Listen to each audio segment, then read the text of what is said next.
उत्तर प्रदेश में शिक्षक भर्ती की तैयारी कर रहे आप सभी साथियों का स्वागत करता है आपका अपना यूट्यूब चैनल द मास्टर। साथियों, मैं आलोक कौशिक आज आप लोगों के साथ बाल विकास एवं शिक्षा शास्त्र यानी कि चाइल्ड डेवलपमेंट एंड पेडागॉजी का पहला वीडियो लेक्चर लेकर हाजिर हूँ। साथियों, अपने पहले वीडियो लेक्चर में हम आज डिस्कस करेंगे विकास एवं वृद्धि के बारे में। विकास और वृद्धि में क्या अंतर होता है, विकास के क्या पहलू हैं, विकास को कौन सी चीज़ें, कौन से कारक उसको इफेक्ट डालते हैं, विकास के आयाम क्या क्या हैं, इन सारी चीज़ों को हम आज अपने वीडियो लेक्चर में डिस्कस करेंगे। साथियों, ये टॉपिक छोटा सा टॉपिक है, इससे 2-3 नंबर के सवाल अक्सर आपके एग्जाम में पूछ लेते हैं, तो हमने शुरू यहीं से करने की कोशिश की क्योंकि ये आपके बाल विकास एवं शिक्षा शास्त्र के सब्जेक्ट की पहली सीढ़ी है। यहीं से आपको जब आप वृद्धि और विकास के बीच का अंतर समझ जाएंगे, उसके बाद फिर आप विकास को समझना शुरू करेंगे, जिसके बारे में ये पूरा का पूरा सब्जेक्ट ही है। तो बिना देरी किए साथियों आइए शुरू करते हैं। वृद्धि वर्सेस विकास। वृद्धि जिसको इंग्लिश में हम कहते हैं ग्रोथ, विकास जिसको इंग्लिश में कहते हैं हम डेवलपमेंट। वृद्धि को साथियों बाल विकास सब्जेक्ट में अभिवृद्धि भी कहा जाता है, लेकिन मैंने अभिवृद्धि नहीं लिखा क्योंकि जो बाल विकास को समझने के लिए या बाल विकास सब्जेक्ट में जो सबसे बड़ा हौवा बना है वो इसी कारण से बना है कि इसकी जो हिंदी है बहुत कठिन हिंदी है। अब अभिवृद्धि कहने की क्या ज़रूरत थी, हम वृद्धि से भी वो चीज़ें समझ सकते थे। हिंदी में इसका डिफरेंस बहुत ज़्यादा है कि हाँ, हिंदी में अभिवृद्धि और वृद्धि शब्द का अंतर बहुत ज़्यादा है, लेकिन बाल विकास में आप इसको सिर्फ वृद्धि से समझिए। तो इसीलिए हमने इसको सिर्फ वृद्धि लिखा है, अभिवृद्धि नहीं लिखा है। तो साथियों, जो शुरू करने से पहले ये बता दूं, वृद्धि जो है वो विकास का ही एक हिस्सा है। वृद्धि विकास का एक पार्ट है। विकास एक सर्वांगीण क्षेत्र का नाम होता है जिसमें वृद्धि एक उसका पार्ट है, लेकिन अक्सर हम कंफ्यूज हो जाते हैं, इसलिए हम उस कंफ्यूजन को दूर करने के लिए हमने इसको 2 पार्ट में आपका बांटा है, वृद्धि और विकास। तो शुरू करते हैं साथियों वृद्धि से। तो सबसे पहले आप देखेंगे वृद्धि जो है वो शारीरिक परिवर्तन है, यानी कि शारीरिक परिवर्तन ऐसे समझिए कि आपकी लंबाई बढ़ना, आपका मोटापा बढ़ना, वजन बढ़ना, तमाम तरह की चीज़ें होती हैं। ये सारी चीज़ें आपकी जो सिर्फ शारीरिक विकास से मायने रखेगा, जिसमें सिर्फ शरीर बढ़ेगा। बच्चे का वजन बढ़ता है, बच्चे की मांसपेशियां बढ़ती हैं, जो कि 18-20 साल की उम्र तक हमारी लंबाई जितना बढ़ना ही होती बढ़ जाती है। हमारे शरीर में जो फिजिकल चेंजेस आने होते हैं वो सारे चेंजेस आ चुके होते हैं। तो वृद्धि जो है वो सिर्फ शारीरिक परिवर्तन होता है। साथ ही साथ वृद्धि जो है साथियों वो आपका परिमाणात्मक परिवर्तन होता है। वृद्धि को हम माप सकते हैं कि लंबाई कितने सेंटीमीटर बढ़ी, कितने इंच बढ़ी, वजन कितने किलोग्राम बढ़ा। जब हमारी आंखें कमज़ोर हो जाती हैं हम उसको भी नाप सकते हैं। तो वृद्धि में जो भी चीज़ें हमारी बढ़ेंगी हम उनको नाप सकते हैं। इसके बाद साथियों वृद्धि जो है वो मूर्त होती है। मूर्त होने का मतलब, मूर्त उन चीज़ों को कहते हैं जिनको हम अपनी आँख के सामने देख पाएँ, उसको छू के महसूस कर पाएँ। तो बच्चा जब पैदा होता है वहाँ से लेकर जब वो 18-20 साल तक 5 फुट 6 फुट लंबा हो जाता है, वो सारी चीज़ें हमारी आँख के सामने होती हैं, वो हमको दिखती हैं। उसका वजन बढ़ता है, उसका मोटापा बढ़ता है, या जो मोटा हो वो कम हो जाता है, ये सारी चीज़ें हमारी आँख के सामने होती हैं। इसलिए वृद्धि को कहा जाता है कि वृद्धि क्या है, मूर्त होती है। अब अगला पॉइंट है हमारा जैविक। वृद्धि जो है वो बायोलॉजिकल प्रोसेस है। बायोलॉजिकल प्रोसेस इसलिए है क्योंकि इसमें जीव का शरीर बदलता है, जो कि बायोलॉजी का पार्ट है, इसलिए हम इसको जैविक क्रिया कहते हैं। इससे ज़्यादा कुछ नहीं है, इससे ज़्यादा डीप में कोई ज़रूरत नहीं पढ़ने की। साथ ही साथ साथियों वृद्धि जो है वो सबसे इम्पॉर्टेंट जो है आपका, जो एग्ज़ाम में पूछा गया है, वृद्धि आपकी सीमित होती है। सीमित होने का मतलब कि जितना भी विकास एक इंसान का होना चाहिए वो 18-20 साल की उम्र तक लगभग वो विकास वो प्राप्त कर लेता है, अपनी लंबाई की चरम सीमा तक वो पहुंच जाता है। जबकि जो एग्ज़ाम में पूछा गया था कि वृद्धि के बारे में जो सवाल आया था यूपी टेट में, उसमें पूछा गया था कि वृद्धि सीमित होती है। उसके 4 ऑप्शन थे, वृद्धि होती है, पहला था सीमित होती है, दूसरा था असीमित होती है, तीसरा था इनमें से कोई नहीं, ऐसा करके ऑप्शन थे। तो उसमें जो सही ऑप्शन था वो था वृद्धि सीमित होती है। अब साथियों समझते हैं विकास को। विकास साथियों, जैसा कि मैंने आपसे पहले ही बताया था कि वृद्धि जो है वो विकास का एक हिस्सा है, पार्ट है। तो विकास जो होता है आपका वो शारीरिक होता है, यानी कि जो चीज़ें वृद्धि में होती हैं वो विकास में भी आएंगी। आपके शारीरिक विकास, आपकी शारीरिक वृद्धि को भी विकास माना जाएगा। उसके बाद साथियों आता है मानसिक। मानसिक में साथियों जो आपकी सोचने समझे, बच्चे की सोचने समझने की क्षमता होती है, तर्क करने की क्षमता होती है, समस्या के समाधान, प्रॉब्लम सॉल्विंग जो उसकी होती है, ये सारी चीज़ें मानसिक में आती हैं। इसके साथ ही साथ जो बच्चे का भावनात्मक परिवर्तन होता है, कि बच्चे अपनी भावनाओं को एक्सप्रेस कर ले जाता है। उसे गुस्सा आता है, उसे खुशी होती है, उसे ठंडी लगती है, उसे गर्मी लगती है, ये सारी चीज़ें जिसे वो महसूस करता है और उस भावना को पहचान पाता है, वो भी आपका मानसिक परिवर्तन में होता है। जैसे छोटा बच्चा जब जो इन्फेंट होते हैं आपके, वो जब उनको भूख लगेगी तब भी रोएंगे, गर्मी लगेगी तब भी रोएंगे, ठंडी लगेगी तब भी रोएंगे, दर्द होगा तब भी रोएंगे, हर चीज़ के लिए वो क्या करते हैं, रोते हैं। लेकिन जैसे ही बच्चा आपका बड़ा होना शुरू होता है, जब वो 3 साल 4 साल तक का पहुँचता है, तो वो इन सारी चीज़ों को पहचानता है और वो बताने की कोशिश करता है कि हमें जब बच्चे को प्यास लगती है तो मम चिल्लाता है, मम्मी को परेशान करता है। भूख लगती है तो रात में तब भी वो उठ जाता है, रोने लगता है। डर जब उसे लगता है किसी चीज़ से, उसको दर्द से अपने आप को बचाने की कोशिश करता है। वो आपको दिखता होगा कि जब वो गिरने वाला होता है तो हाथ वगैरह लगाना शुरू कर देता है। ये सारी चीज़ें उसकी भावनात्मक उसका विकास है। क्योंकि वो भावनाओं को पहचान रहा है और उसके बारे में वो रिएक्ट भी कर रहा है। इसके साथ ही साथ साथियों, मानसिक में आपका भावनात्मक के साथ साथ आएगा उसका भाषाई विकास। जब वो जो हमने पढ़ा था शिक्षा शास्त्र में पढ़ते भी हैं, सु बो पली, सुनना, बोलना, पढ़ना, लिखना। बच्चा सुन के माँ बाप की बातें, अपने दोस्तों की बातें सुन के उनकी बातों को समझना शुरू करता है। वो नए नए शब्द बोलना शुरू करता है। जैसे वो उसके शब्द भंडार उसका बढ़ता है, तमाम तरह की चीज़ों को वो जानना शुरू करता है। मोबाइल देखेगा तो उसका मोबाइल बोलेगा। तमाम चीज़ें जो बच्चे बोलना जब शुरू करते हैं, वो भी आपका क्या है, भाषाई विकास में आता है। जो इसके बाद में जो विकास का एक घटक है वो है सामाजिक, कि बच्चा अपने घर वालों के साथ, अपने पास पड़ोस में जो उसके अगल बगल लोग हैं, उनके साथ वो कैसे अपना व्यवहार करता है। वो उनकी बातों को सुनता है, उसके ऊपर रिएक्शन देता है, जो भी उसके घर में संस्कार उसको दिए जाते हैं उन संस्कारों का पालन करता है। ये सारी चीज़ें किस में आएंगी, ये आएंगी सामाजिक विकास में। बढ़ते साथियों दूसरे पॉइंट की तरफ, तो जैसा कि वृद्धि विकास का पार्ट है, तो विकास परिमाणात्मक भी होगा। विकास को जब हम उसके वृद्धि को विकास में गिनेंगे तब हम उसको नाप सकते हैं। साथ ही साथ ये गुणात्मक परिवर्तन भी है। गुणात्मक परिवर्तन कैसे? क्योंकि विकास में बहुत सारी चीज़ें हैं जिन्हें हम माप नहीं सकते हैं। जैसे बच्चे को भावनाएं समझ में आना शुरू हो गई, बच्चे को अपनी वो जो उसके मन की बातें हैं वो एक्सप्रेस करना शुरू कर गया। इसे आप कैसे नापेंगे? इसे आप किलोग्राम में, मीटर में, सेंटीमीटर में नहीं नाप सकते। ये सिर्फ आप समझ सकते हैं। इसलिए क्या है, गुणात्मक परिवर्तन होता है।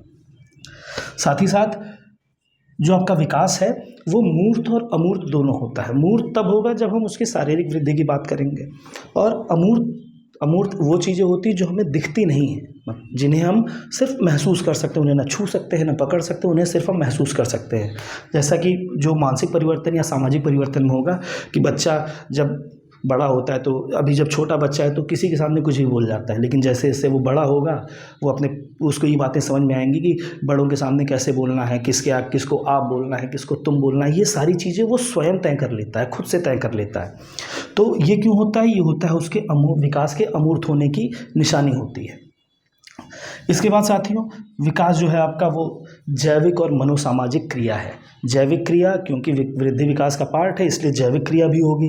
मनोसामाजिक क्योंकि उसमें उसका मानसिक विकास भी होता है, साथ ही साथ उसका सामाजिक विकास, उसका व्यवहार भी बढ़ता है। ये होता है आपका विकास। और जो अंतिम है साथियों वो है असीमित और जीवन पर्यंत। ये जो दोनों इसके टॉपिक हैं, इन्हीं पे आपका कोरिलेट करके आपसे सवाल अक्सर पूछता है। विकास असीमित और जीवन पर्यंत होता है। हम जीवन भर कुछ ना कुछ सीखते हैं। जब बच्चे थे तो हमने चलना सीखा, जब बुजुर्ग होंगे तो हम अनुभवों के हिसाब से, समस्या जो हमारे सामने आएंगी उसके हिसाब से हम अपना निर्णय देते हैं। अपनी जवानी के दिनों में हमने स्कूल टाइम में जो पढ़ा लिखा उससे हम नौकरी पाने की कोशिश करते हैं, अपना रोजगार सिद्ध करने की कोशिश करते हैं। तो साथियों ये था आपका वृद्धि और विकास का अंतर। अब साथियों हमको इसके बाद सिर्फ विकास पढ़ना है, वृद्धि नहीं पढ़ना है। विकास में हमें पढ़ना होगा विकास के आयाम क्या क्या हैं, कौन कौन से विकास के कारक, कौन कौन से कारक ऐसे हैं जो विकास के ऊपर अपना असर डालते हैं, विकास के नियम क्या क्या हैं, विकास के पर्याय क्या हैं। ये सारी चीज़ें आपकी कुल मिलाकर परीक्षा में आपसे 3-4 नंबर का पूछेगा, जैसा कि मैंने पिछले वीडियो में आपको बता रखा है। तो इसके बाद हम विकास शुरू करते हैं। चलिए साथियों, अब हम लोग विकास के पथ पर आगे बढ़ते हैं, जिसमें हम अपना और आप दोनों लोगों का विकास करेंगे। तो साथियों, विकास जो होता है, हमने अभी इसके पहले विकास और वृद्धि के बीच का अंतर समझ लिया। अब साथियों, विकास क्या होता है? विकास साथियों वो प्रक्रिया है जो एक असहाय बच्चे को, जिसे चलना भी नहीं आता, जिसे बोलना भी नहीं आता, उसे एक दमदार व्यक्तित्व देती है, आत्मनिर्भर व्यक्तित्व देती है कि वो अपना काम साथ ही साथ अपने ऊपर जो लोग आश्रित हैं उनका भी वो भरण पोषण कर पाए। तो शुरू करते हैं साथियों। सबसे पहले हम देखेंगे विकास किन सामाजिक तत्वों पर निर्भर होता है? तो साथियों आप देख रहे होंगे विकास निम्न सामाजिक तत्वों पर निर्भर है। सबसे पहला और सबसे ज़रूरी चीज़ है कि विकास बच्चा जो अपने परिवार में या अपने आस पड़ोस के लोगों के साथ किस तरह की वो अंतःक्रिया करता है। अंतःक्रिया यानी कि इंटरेक्शन। बच्चा अपने घर वालों के साथ कैसे बोलता है, कैसे बात करता है, या कैसे रिएक्शन देता है उनकी बातों पर, या अपने पास पड़ोस, अपने दोस्तों यारों के साथ, अपने पड़ोसियों के साथ वो किस तरह का व्यवहार करता है। ये बच्चे के विकास पर बहुत ज़्यादा प्रभाव डालते हैं। अगर बच्चे के, जैसे हम लोग सब लोग जानते हैं पहले से ही, कि संगत का असर बहुत ज़्यादा होता है। बच्चों का बचपन से ही अगर उनकी संगत कैसी है, वो कैसे लोगों के साथ उठ बैठ रहा है, उसके घर में कैसा माहौल होता है। घर में अगर माँ बाप झगड़ा करते हैं तो बच्चा बड़ा ही दब्बू टाइप का हो जाता है, क्योंकि हमेशा घर में उसको ऊंची आवाज़ें सुनने को मिलती हैं। घर में सब लोग बहुत इंटेलेक्चुअल टाइप के हों, डिस्कशन इंटेलेक्चुअल होंगे, तो बच्चा भी उन चीज़ों में इंटरेस्ट लेना शुरू करता है। तो ये सारी चीज़ें उसके मनोस्थिति पे बहुत असर डालती हैं। पड़ोस में करकच हो रहा है, पड़ोस में झगड़ा हो रहा है, आए दिन मार हो रही है, तो बच्चा उन सब चीज़ों में इंटरेस्ट लेना शुरू कर देगा। पड़ोस के बच्चे खेल कूद में आगे बढ़ रहे हैं तो बच्चा भी खेल कूद की तरफ ध्यान देना शुरू कर देगा। आप अपने घर में अपने बच्चों के साथ ये अक्सर देखते भी होंगे। दूसरा पॉइंट है साथियों कि बच्चे को मिलने वाले प्यार और अपनत्व पर, ये बच्चे के जो मानसिक स्थिति है, बच्चे की जो सोचने समझने की क्षमता है, उसका जो नज़रिया है कि वो दुनिया को कैसे देखता है, ये सबसे ज़्यादा इसकी जो नींव पड़ती है वो यहीं पे पड़ती है कि उसके घर में उसके माँ बाप, उसके भाई बहन उसके साथ कैसा व्यवहार करते हैं, उसके साथ प्यार मोहब्बत से रहते हैं, मेल जोल बहुत अच्छा परिवार में रहता है, सब आपस में भी प्यार से रहें। और अगर बच्चे को भी प्यार मोहब्बत मिले, मान सम्मान मिले, उसकी बातों को सुना जाए, ये सारी चीज़ें अगर होंगी तो बच्चा बहुत ही बौद्धिक क्षमता उसकी, सबसे ज़्यादा उसकी जो सामाजिक क्षमता है, यानी कि उसका जो व्यवहार है वो बहुत ही कुशल होगा, वो बहुत ही मेल जोल वाला बच्चा होगा अगर उसके माँ बाप उसे बहुत प्यार से पाल पोस के करेंगे। अगर वही माँ बाप अक्सर उसे मार पीट दें, हर बात में वो गुस्साएं, उसके ऊपर चिल्लाएं, छोटी छोटी गलती पर पीटना शुरू कर दें, डांटना शुरू कर दें, उसको सज़ा देना शुरू कर दें, कमरे में बंद कर दें उसको, तो ऐसे बच्चे बहुत ही दब्बू स्वभाव के हो जाते हैं। वो अपनी उनकी भाववृत्ति है या उनकी जो अपनी सोच है, अपनी संवेदनाएं हैं, वो ढंग से व्यक्त नहीं कर पाते। स्कूल में भी वो बच्चे बहुत ही पिछड़े टाइप के हो जाते हैं। क्यों? क्योंकि उन्हें डर बना रहता है कि कहीं मैं पूछूं तो टीचर मुझे मारना ना शुरू कर दे। लेकिन जो बच्चे घर में बहुत ही मान सम्मान के साथ पले होते हैं, बहुत ही प्यार मोहब्बत के साथ पले होते हैं, वो खुले विचारों वाले होते हैं। वो आप उसको अगर उनके व्यक्तित्व के रूप में अगर छाटेंगे तो बहिर्मुखी होते हैं वो बच्चे, जो घर में बहुत ही प्यार मोहब्बत से पाले पोसे जाते हैं। उनके भाई, उनके बड़े भाई, उनके छोटे भाई अगर उनके साथ सम्मान का रिश्ता रखते हैं, बड़े भाई उसको बाप की तरीके से पाले, छोटा भाई अगर उसको बड़े भाई की तरीके से, बड़े भाई की व्यवहार उसका अच्छा हो, तो ये सारी चीज़ें बच्चों की मनःस्थिति पे बहुत ज़्यादा असर डालती हैं। तो बच्चों के मिलने वाले प्यार और अपनेत्व पर उसका विकास बहुत ज़्यादा निर्भर करता है। तीसरा पॉइंट है साथियों, जो भविष्य में चलकर उसका रोज़गार कैसा होगा, उसका नेचर कैसा होगा, वो अपने रोज़गार में या अपने जिस भी फील्ड में हो उस फील्ड में कहाँ तक जाएगा, उसके लिए तीसरा पॉइंट बहुत ज़्यादा ज़रूरी है कि वो दूसरों का ध्यान अपनी ओर आकर्षित करने की उसकी क्षमता कैसी है। अगर बच्चा दूसरों का ध्यान अपनी ओर आकर्षित करने की क्षमता उसके पास है तो ये सीधा सीधा उसके सेल्फ कॉन्फिडेंस पर असर डालता है।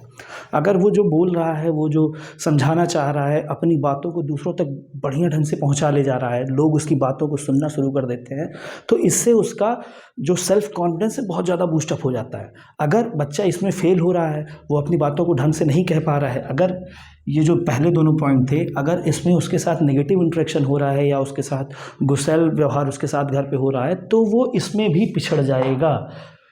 अगर वो घर पे उसका माहौल बहुत अच्छा है तो वो अपनी बातों को बेहतर ढंग से रख पाएगा, और जब जैसे ही वो अपनी बातों को बेहतर ढंग से रख पाएगा तो उसका सेल्फ कॉन्फिडेंस बढ़ना शुरू हो जाएगा। और जिस बच्चे के अंदर सेल्फ कॉन्फिडेंस होगा वो बच्चा हर फील्ड में बहुत आगे जाएगा। तो ये तीनों मुख्य, बहुत सारे हैं लेकिन मैंने इन तीनों को ही सिर्फ लिखा है। क्यों? क्योंकि ये तीनों जड़ हैं बच्चे के विकास के। अगर ये तीनों अच्छे से हुए तो बच्चे का विकास, उसका मानसिक, सामाजिक, भाषाई विकास उसका बहुत अच्छा होगा। वो अपने आप को दूसरों के सामने बहुत बेहतर ढंग से प्रेजेंट कर पाएगा, उसकी सीखने की क्षमता बहुत अच्छी होगी, उसकी स्मृति, उसकी मेमोरी बहुत अच्छी होगी। अगर ये तीनों चीज़ें अगर उसके साथ पॉजिटिव रिएक्शन में हैं तो। चलिए साथियों, अब बढ़ते साथियों अगले पॉइंट की तरफ कि ये तो हमने समझ लिया कि विकास निर्भर किस पे करता है। अब साथियों हम उन छोटी छोटी चीज़ों को पढ़ेंगे जो विकास को प्रभावित करते हैं, जो सबसे ज़्यादा विकास के ऊपर असर डालते हैं।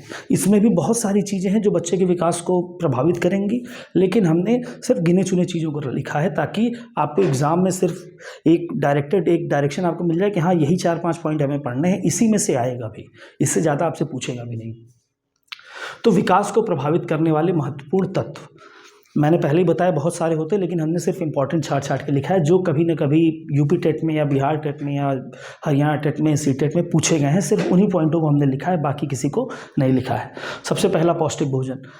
तो साथियों मैंने इसके पहले आपको बताया ही था कि वृद्धि जो है वो विकास का एक हिस्सा होती है। तो वृद्धि किस पे निर्भर करती है? वृद्धि बच्चे के पौष्टिक भोजन पर निर्भर करती है कि बच्चे को खाना पीना अगर अच्छा मिलेगा तो उसकी शारीरिक वृद्धि बहुत अच्छी होगी, और स्वस्थ शरीर ही स्वस्थ मन का घर है, ये बात हम सब जानते हैं।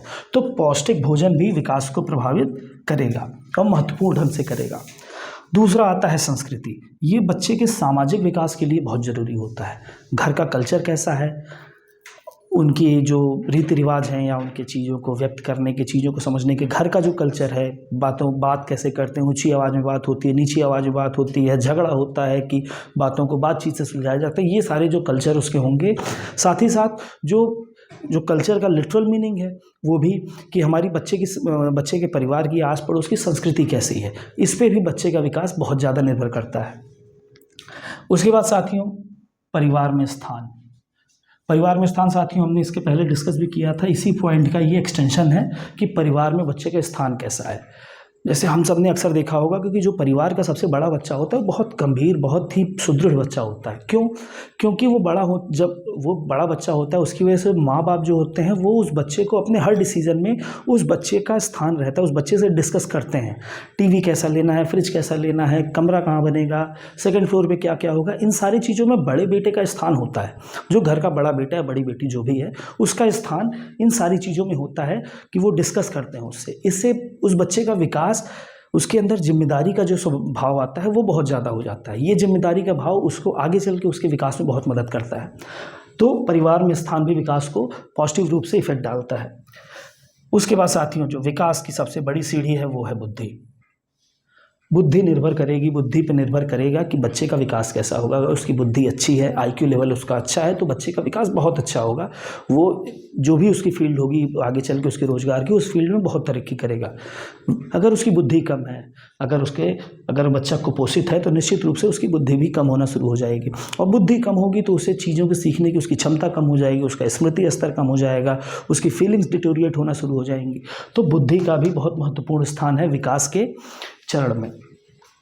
इसके बाद साथियों अंतःस्रावी ग्रंथियाँ, इसका भी जो सीधा संबंध है साथियों, वो सीधा संबंध इसका वृद्धि से है।